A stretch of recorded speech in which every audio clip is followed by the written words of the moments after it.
Sir வணக்கம் sir. உங்களுடைய ஒற்றை பேட்டி ஒரு சமூகமே கொந்தளிக்குது. வன்னியர் சமூகத்தை ஆரியர்கள் அப்படின்னு நீங்கள் சொன்னதா கொந்தளிக்கிறாங்க. எந்த அடிப்படையில் அதை சொல்கிறீங்க? ஆதாரத்தை கொடுக்க முடியுமான்னு கேட்குறாங்க. ஆதாரம்னா என்ன ஆதாரம் கேட்குறாங்க? அதாவது ப்ரூஃப் இருக்கணும்ல சார். ப்ரூஃபே இல்லாமல் வன்னியர் சமூகத்தை இந்த மண்ணினுடைய மக்கள் இல்லைன்னா உங்களுக்கு வன்னியர்களுடைய முழு பேர் என்னன்னு தெரியுமா?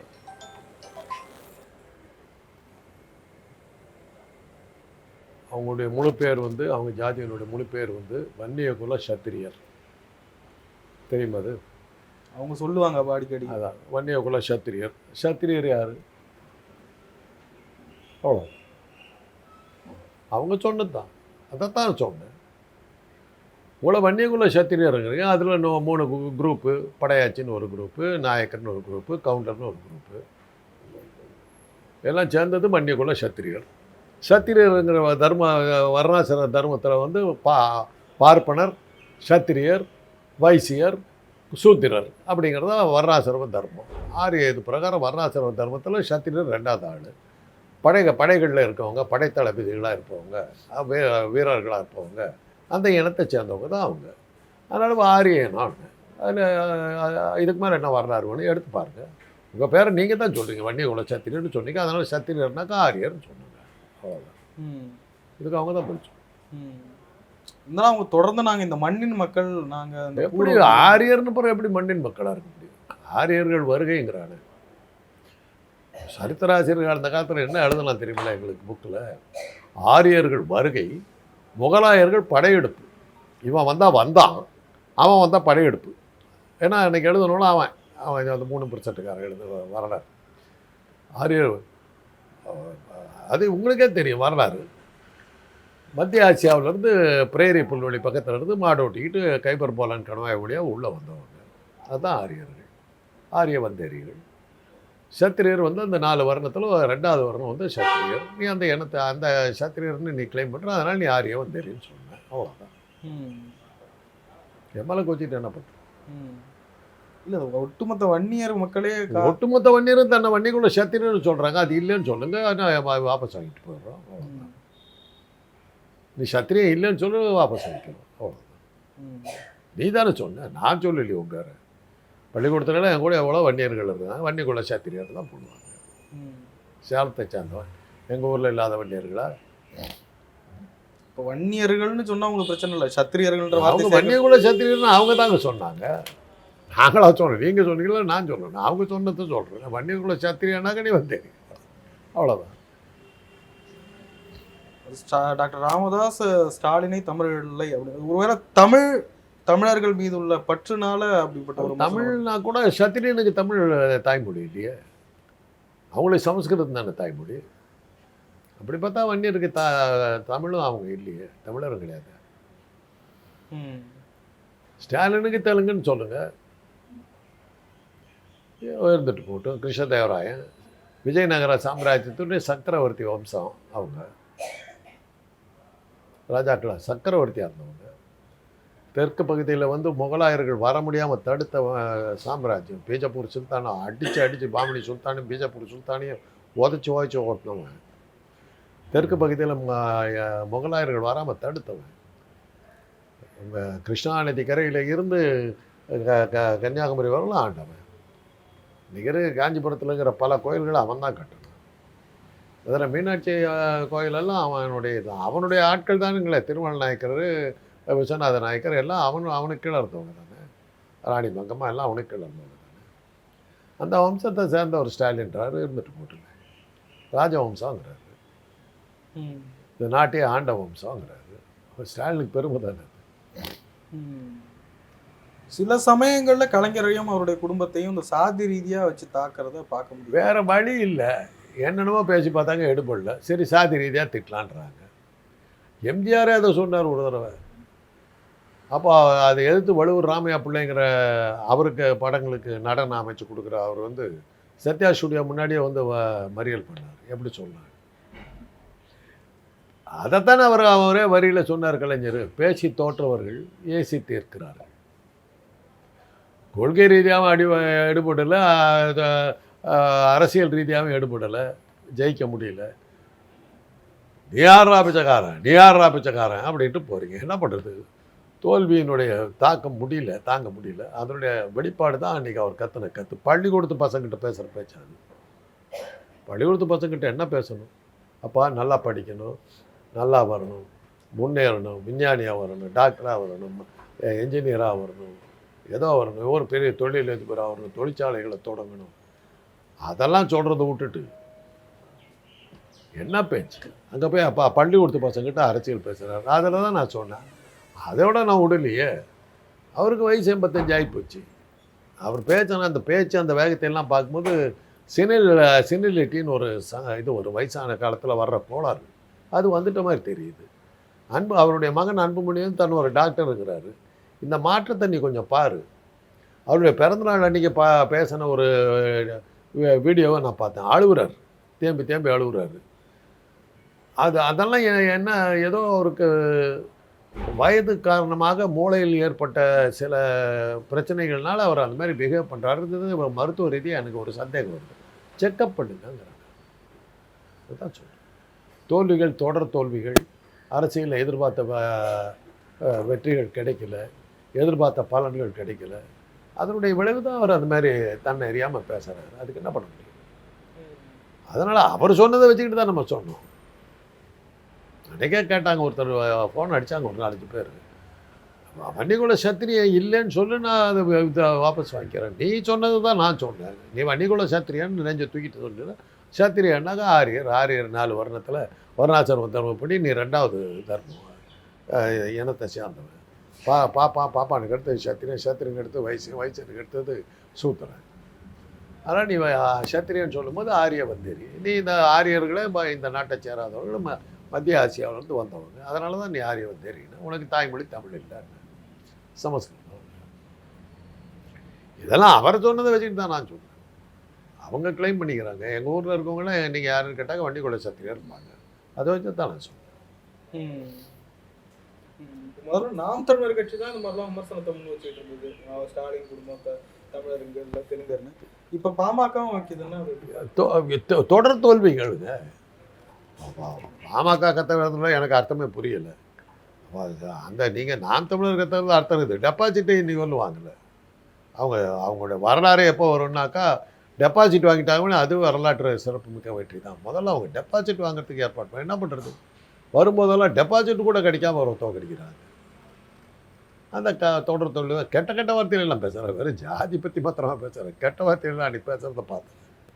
அந்த ஒரு நாம் தமிழர் ஆசாமி கெட்ட வார்த்தை பேசுகிறாரு. சரி, என்ன பண்ணுறது? அது அப்படியே போடுறாங்க. எவ்வளோ தூரத்துக்கு தாழ்ந்து போய். ஆனால் யாரையும் நம்ம பேசுறது அர்த்தம் இல்லை. நாடாளுமன்றத்தில் என்ன பண்ணாங்க? அந்த தாக்கூருங்கிற ஒரு அமைச்சர் ராகுல் காந்தி ஜாதி கேட்டவேன்றாரு.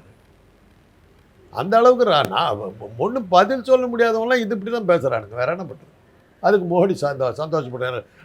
வேறு என்ன பண்ண முடியும்? கேட்ட கேள்விக்கு பதில் சொல்ல முடியல. பேன் முடிக்கிறாங்க. அந்த சின்ன பையன் போட்டு ஓத்தன்னு ஓச்சு விட்டார். அது நான் மறுபடியும் அதான் சொல்கிறேன். ராகுல் காந்தி கொஞ்சம் கூட ஈவிரக்கெல்லாம் பேசுகிறார். ஒரு வயசான ஒரு மோடி பாவம் கேப்பெல்லாம் போட்டு ஒரு 5 பொண்ணுங்க காலையில் 5 லட்ச ரூபா செலவில் மேக்கப்பெல்லாம் போட்டு கொஞ்சம் இளமையாக காட்டுறாங்க. அவர் இதெல்லாம் போட்டுக்கிட்டு தன்னை ஒரு அழகான இளம் வாலிபனாக நினச்சிக்கிட்டு வர்றாரு. ஆனால் வயோதிகம் தெரியுது. என்ன பண்ணுறது? பெரியவர் கிழவர் உனக்கு கொள்ளு தாத்தா மாதிரி. அவரை போய் கொஞ்சம் கூட ஈவருக்கு இல்லாமல் கண்ட கேள்வி கேட்டாக்கா அவருக்கு பதில் தெரியல, என்ன பேசுறதுன்னு தெரியல. அதனால தானே அவர் பத்திரிகையாளர்களே பார்க்காம பேட்டியே கொடுக்காம தலைமறைவாக போகிறார். பார்லிமெண்ட்டுக்கு அதுதான் வரமாட்டேங்கிறார். இப்போ இவர் பண்ண கூத்துல என்னாச்சு? ராகுல் பண்ண கூத்துல என்னாச்சு? பார்லிமெண்ட்டுக்கு வராமல் நிறுத்திவிட்டார். இதான் சாகுன்னு விட்டார். அப்புறம் நாளைக்கு அது வெளிநாட்டுக்கு போயிடுவார். அங்கே போய் இங்கே திட்டின அந்த ராகுல் காந்தி கூட்டத்தில் பேசின பேச்சில் அந்த சோகம் தாழாமல் புட்டின்கிட்டு போய் அந்த சின்ன பையன் இந்த மாதிரி போட்டு வாங்கி விட்டாருன்னு புட்டின் அதை தட்டி கொடுத்து தைரியமாக இருங்கலாம் சொல்லிட்டு ஆஸ்திரேலியாவுக்கு போங்க, அங்கே மியூசிக் டான்ஸ் எல்லாம் நிறையா இருக்குன்னு அதை அங்கே அமுச்சு விட்டார். அங்கே போனால் அங்கே அந்த பிரைம் மினிஸ்டர் இஷ்டத்துக்கு நேருவால் தான் எங்கள் நாடே முன்னேறிச்சின்னு பேசி அங்கேயே அவரை போட்டு ஒரு வழிபட்டு விட்டாங்க. ராகுல் காந்தி பேசுகிற பேச்சை தாங்க முடியல. இங்கே அங்கே நேரு நல்லா அவரால் தான் எங்கள் நாடே முன்னேறிச்சுன்னு சொல்லி அங்கேயே அவரை போட்டு அசிங்கப்படுத்தி விட்டாங்க. போகிற இடத்துலலாம் பாவம் பெரியவருக்கு இவ்வளோ பெரிய கொடுமை நடக்குது. இது எதனால் சொல்கிறேன்னா, ஜாதி கட்டவன் ராகுல் காந்தியும் சொல்கிறாங்க. ஸ்டாலினுக்கு நேரம் அதே இது தான் அங்கே நடக்குது. பேசுறதுக்கு பாயிண்ட் இல்லை. என்ன பண்ணுறது? இனி இந்த இந்த பட்ஜெட் வந்து அந்த 3%காரருக்கு தான் நீ போட்டிருக்கேன்னு சொல்கிறதுக்கு இல்லை, இவங்களுக்கெல்லாம் கொடுத்துருக்கேன்னு பதில் சொல்லலாம். ஒரு அமைச்சர் சொல்லலாம். அதை விட்டு நீ ஜாதி கட்டவன், அதான் பதில். சின்ன பசங்க விளையாடுற மாதிரி விளையாடிட்டு இருக்காங்க. அறிவு முதிர்ச்சி இல்லை, அறிவு முதிர்ச்சி இல்லை. இக்னரண்ட், அரகண்ட், இக்னரண்ட், அறியாமையினால் வர்ற ஆக்ரோஷம், கோபம். அந்த கோபத்தில் பதில் சொல்ல முடியல.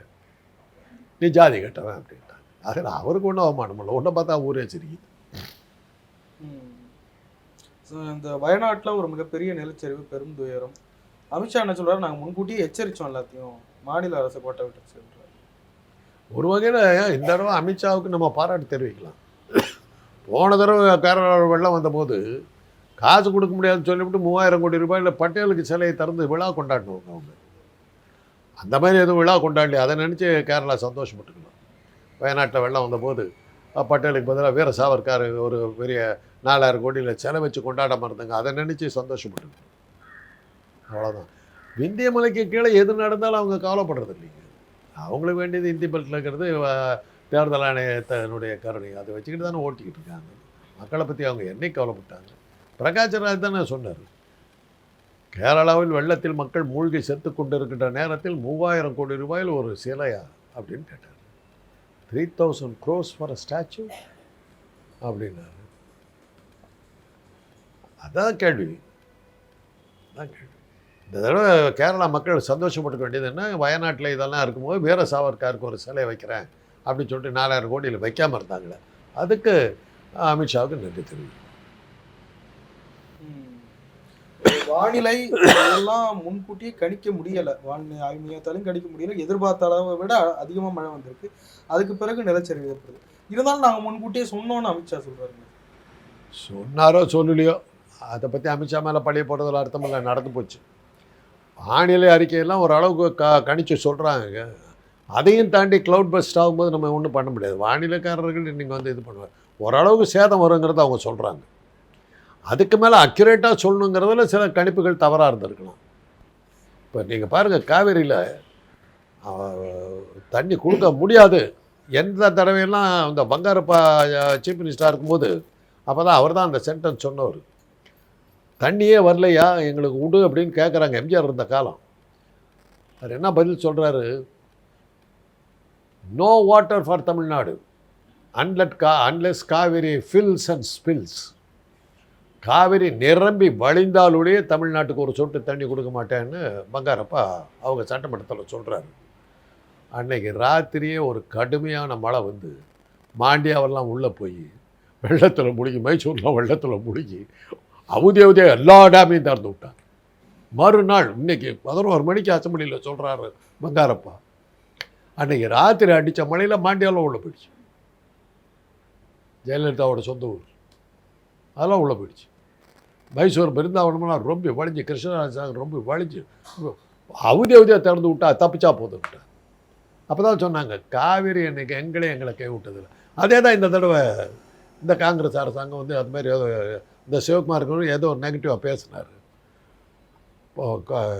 துரைமுருகன் வந்து டெல்லிக்கு போய் முறையிடறதுக்கு கிளம்புறாரு.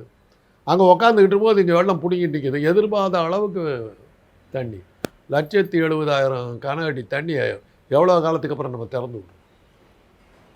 வெள்ளம் வருது, தண்ணி வர்றது இல்லாமல் வெள்ளம் வர்ற அளவுக்கு போயிடுச்சு.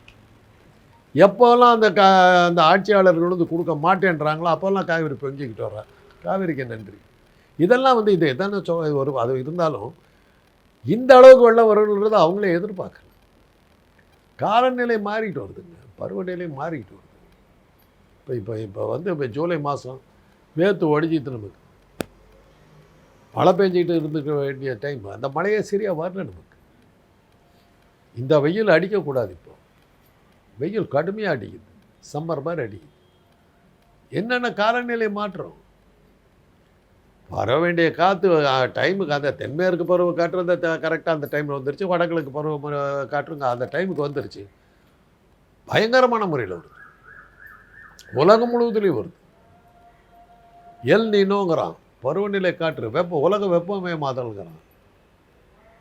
அதை தடுத்தாகணும். அதனால தான் இன்றைக்கி வந்து இந்த காரெல்லாம் வந்து எலக்ட்ரிக் கார் வந்ததுக்கு காரணம் நீங்கள் டீசல், பெட்ரோலு, ஏர் கண்டிஷனு, ஃப்ரிட்ஜு இந்த பயன்பாட்டை நீங்கள் அறவே நிறுத்தினால் ஒழிய பூமியை காப்பாற்ற முடியாதுங்கிறாங்க. இதுதான் போய் ஓட்ட போட்டுச்சு. இந்த ஆகாயம் வந்து பார்க்குறதுக்கு வெட்ட வெளி தான். அது 20 மைல் உயரத்துக்கு நமக்கு ஒரு ஆக்சிஜன் லேயர் இருக்குது. ஆக்சிஜன் காற்று அப்படியே மூடிக்கிட்டு இருக்குது நம்மளை, அந்த கேஸ். அதுதான் ஓசோன். ஓன்னாக்கா oxygen zone. அதில் வந்து இந்த ஃப்ரிட்ஜில் இருந்தும் இந்த வாகனங்கள்லேருந்து அந்த டீசல் புகையும் இதெல்லாம் வெளியே போய் அதில் ஓட்டையை போட்டுடுச்சு. அதனுடைய அவுட்கம் வந்து சூரிய ஒளியில் இருந்து வரக்கூடிய அல்ட்ரா வயலட் ரேஸ், புற ஊதா கதிர்கள், அது அந்த 20 மைல் திக்னஸ் அந்த காற்றுல வரும்போது அதனுடைய சக்தியெல்லாம் இழந்து நமக்கு தேவையான அளவுக்கு பூமிக்கு வந்தது. அதனால தான் நமக்கு பருவநிலை இப்போ தாவரங்கள்லாம் பச்சையாக இருக்கிறது, நமக்கு வந்து ஆக்சிஜன் கரெக்டாக கிடைக்கிறதுக்கெல்லாம் அந்த புற ஊதா கதிர்களை வந்து அளவோடு நிறுத்தினதுனால அதுக்கு அந்த 20 மைல் திக்னஸ் நமக்கு தேவைப்பட்டது. அதில் ஓட்ட விழுந்த உடனே புற ஊதா கதிர்கள் அல்ட்ரா வயலட் ரேஸ் நேராக சூரியன்லேருந்து இப்போ அடிக்க ஆரம்பிச்சிருச்சு. அதனுடைய விளைவு அண்டார்டிகாவில் இருக்கிற மிகப்பெரிய பனிப்பாறைகள், ஒவ்வொரு பனிப்பாறையும் எவ்வளோ சைஸில் விழுவுதுன்னா பரங்கி மலை சைஸில், ஏற்காடு மலை சைஸில், அந்த அளவில் இருக்கிற பனிப்பாறைகள் அப்படியே உடஞ்சி விழுவுது அல்ட்ரா வயலட் ரேஸ் வந்து அடிக்கிறதுனால. இது மாதிரி இது தொடர்ந்ததுன்னா கடலினுடைய உயரம் 4 இன்ச்சு அதிகம் ஆகுங்கிறோம். 4 இன்ச்சு அதிகம் ஆச்சுன்னா, அண்டார்டிகாவில் ஆச்சுன்னா, சென்னையில் இருக்கிற பெசன்ட் நகர் பீச்சில் இருந்த தண்ணி கடல் பொங்கி மியூசிக் அகாடமி வரணும் வந்துடும்ன்றோம். இது எத்தனை வருஷம் கழிச்சு நடக்கும்னு கேட்டால் 4 வருஷத்தில். அதுக்குள்ளே நான் செத்து போய்டுன்ற நான் அந்த தைரியத்தை சுற்றிட்டு இருக்கேன். நீங்களாம் என்ன போக போகிறீங்கன்னு தெரியல. அதனால தான் அவதியாக கார் கம்பெனிக்காரலாம் வேகமாக வந்து எலக்ட்ரிக் கார் பண்ண ஆரம்பிச்சிட்டான். ஜப்பான்லாம் வந்து சோலார் பவர்டு காருக்கு போயிட்டான். ஃப்ரிட்ஜை கிரிட்ஜு ஏர் கண்டிஷன் எல்லாம் தூக்கி எரியலைன்னா இந்த இயற்கையினுடைய இதை வந்து இது பண்ண முடியாது. காகிதங்கள் பயன்படுத்தக்கூடாது. எல்லாமே வந்து ஆன்லைனில் போடுறதுக்கு காரணம் நீங்கள் காகிதம் செய்கிறதுக்கு மரத்தை எடுக்க வேண்டியிருக்கு. மரங்களை அழிக்கக்கூடாது, காகிதத்தை பயன்படுத்தாதேங்கிறான். டிஜிட்டலுக்கு போங்கிறான். இதெல்லாம் நம்ம கவலைப்பட்டுக்காமல் உட்காந்துக்கிட்டு இருக்கிறோம். எங்கேயோ நடக்குது அப்படின்னு சொல்லிட்டு நேற்று வந்த சினிமாவுக்கு பிளாக் கலர் டிக்கெட் வாங்கலாமான்னு போய் உட்காந்துக்கிட்டு இருக்கோம். புரியாமல் உட்காந்துக்கிட்டு இருக்கோம். இதெல்லாம் கால மாறுபாடு, வெப்பமயமாவதல். இதை வந்து ஒரு 20-30 வருஷமாக பூமி வெப்பமயமாவதை தடுக்கணும் போது அமெரிக்கா வந்து சேர மாட்டான்னா. வெனிசுவேலாவிலேயோ இதுலேயோ வந்து அந்த கான்ஃபரன்ஸ் போட்டாங்க, அந்த எல் நினோவை வந்து எப்படிடா தடுக்கிறது. அதுக்கு அமெரிக்கா சரியாக போகலை. அப்புறம் தான் அவன் மாட்டிகிட்டு முடித்தான். கலிஃபோர்னியாவில் பிடிக்கிற தீயெல்லாம் அணைக்கவே முடியலை, கொழுந்து விட்டு எரியுது. அப்போ தான் அவனுக்கு தெரிஞ்சது, நாமளும் மாட்டிக்கிட்டேன்டா. மாட்டிக்கிட்டதுக்கப்புறம் தான் இப்போ எல்லாம் ஒழுங்காக வர்றானுங்க. ஐரோப்பிய நாடுகள் வந்து ஏன் சோலார் சிஸ்டத்துக்கு வரமாட்டேங்கிறான்னா அவனுக்கு சூரிய வெளிச்சம் இப்போ அதிகமாக கிடையாது, நம்ம மாதிரி கிடையாது. ஆசிய நாடுகள் மாதிரி, இன்னும் சொல்லப்போனால் கிழக்காசிய நாடுகள் மாதிரி கிடையாது. கிழக்காசிய நாடுகளில் தான் காலையில் 6 மணிக்கு சூரியன் வந்து சாயந்தரம் 6 மணிக்கு சூரியன் உள்ளே போகிறது, 12 மணி நேரம் வெயில் உங்களுக்கு. ஐரோப்பிய நாடுகள்லாம் 4 மாதத்துக்கு சூரிய வெளிச்சமே இருக்காது, தெரியுமில்ல? சூரிய வெளிச்சமே இருக்காது. 6 மாதத்துக்கு சூரியன் மறையாது. 12 மணி ராத்திரி 12 மணிக்கு இது மாதிரி வெயில் அடிச்சுக்கிட்டு இருக்கும். அதெல்லாம் நான் அதெல்லாம் அந்த வெளிநாடுகளுக்கு போகிறேன். நாங்கள் எங்கள் மாதிரி போனவங்களுக்கு தெரியும் அது எப்படி இருந்தது. அதான் எங்கள் மாதிரி படிக்கிறதுக்காக போனவங்க, அங்கே தங்கிறதுக்காக போனவங்க, சும்மா சுற்றுலா போனவங்க தெரியாது. அதனால தான் அவங்க வந்து சூரிய வெளிச்சத்தை நம்பி செய்கிற எந்த தொழிலும் அவங்க வராமல் இருந்ததுக்கு காரணம் அவனுக்கு சூரிய வெளிச்சம் இல்லை. சூரிய வெளிச்சத்தின் மூலமாக இயந்திரங்கள் இயங்க ஆரம்பிச்சதுன்னா கிழக்காசிய நாடுகள் வந்து சக்தி வாய்ந்த நாடுகளாக மாறிடும். பொருளாதாரத்தில் ஐரோப்பிய நாடுகள் அடிப்படும். அதனால தான் விட மாட்டேங்கிறான். ஆனால் இன்றைக்கி நிலைமை கட்டுமீறியாக போனதுனால தான் பேசாமல் எல்லாம் இறங்கி விட்டாங்க. நீங்கள் பார்த்தீங்கன்னா எல்லா கார்களும் இன்றைக்கி தொழிற்சாலைகள் போகிற ஹைப்ரிட் வெஹிக்கிள்ன்றான். ஹைப்ரிட்னாக்கா பெட்ரோல்லையும் ஓடும், இதுலேயும் எலக்ட்ரிக்கலையும் ஓடும். கொஞ்சம் கொஞ்சமாக அந்த ஹைப்ரிட்டில் வந்து பெட்ரோலை கம்ப்ளீட்டாக எடுத்துகிட்டு இப்போ எலக்ட்ரிசிட்டியில் கொண்டு போகிறான். பெட்ரோல் பங்கில் பார்த்தீங்கன்னா சார்ஜர் போட்டாங்க எல்லா இடத்துலையும். கூடிய சீக்கிரம் பெட்ரோல் பங்க் பூராமே சார்ஜர் பங்க்ஸாக மாறிடும். இன்னும் சொல்லப்போனால் நீங்கள் வந்து ஒர்க் ஃப்ரம் ஹோம்லாம் வந்ததுக்கப்புறம் வெளியே போகிறதுக்கு என்ன வேலை இருக்குது உங்களுக்கு? எதுக்கு வண்டி? எல்லாமே ஒர்க் ஃப்ரம் ஹோம் போது அந்த டெலிவரி பாய்ஸுக்கு மாத்திரம் தான் வண்டிகள் தேவைப்படும். எல்லாம் வீட்டுக்கும் ஹோம் டெலிவரி, கடைக்கு போக வேண்டியதெல்லாம் கடை கிடையாது, ஆஃபீஸ் கிடையாது, எல்லாம் கிடையாது, எல்லாம் ஒர்க் ஃப்ரம் ஹோம். என்ன ஆக போகிறீங்கன்னு தெரியல. இதெல்லாம் பார்த்துட்டு உட்காந்துட்ருக்கோம். நல்ல காலம் நமக்கு வயசாகி போச்சு, சீக்கிரம் போயிடுவோம் அப்படிங்கிறது தான் நாங்களாம் பார்த்துக்கிட்டோம். நிறைய விஷயங்களை